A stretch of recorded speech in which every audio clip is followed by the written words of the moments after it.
کیا آپ جانتے ہیں حجر اسود کو کسی نے اکھاڑ کر پھینک دیا تھا اور وہ کالا نہیں تھا۔ دیکھیں، حجر اسود جب جنت سے نازل ہوا تھا تو وہ دودھ سے بھی زیادہ سفید تھا، پھر انسانوں کے گناہوں نے اسے سیاہ کر دیا۔ یہ بات صحیح حدیث میں بھی موجود ہے کہ بنی آدم کے گناہوں نے اسے کالا کر دیا۔ اس کے بعد تاریخ میں اس میں بہت آزمائشیں آئی۔ عبداللہ بن زبیر کے دور میں کعبہ میں آگ لگی، جس کی تپش سے حجر اسود کا حصہ کمزور ہو گیا۔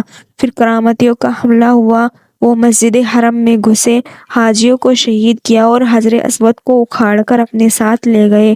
وہ پتھر 22 سال تک احساء میں چھپا رہا۔ واپس آیا تو مکمل پتھر نہیں تھا، بلکہ کئی چھوٹے ٹکڑوں میں تبدیل ہو چکا تھا۔ صدیوں کی مرمت نے بھی اس کے کچھ حصے جدا کر دیے اور لاکھوں ہاتھوں کے لگنے سے اس کی سطح مزید گھس گئی۔ آج جو حجر اسود نظر آتا ہے وہ حجر اسود کے 8 چھوٹے ٹکڑے ہیں جو چاندی کے فریم میں لگا کر مضبوطی سے محفوظ کر لیے گئے ہیں۔ اللہ ہم سب کو اپنے گھر کی زیارت نصیب فرمائے، آمین۔ چینل کو سبسکرائب کر لیں۔ جزاک اللہ خیر۔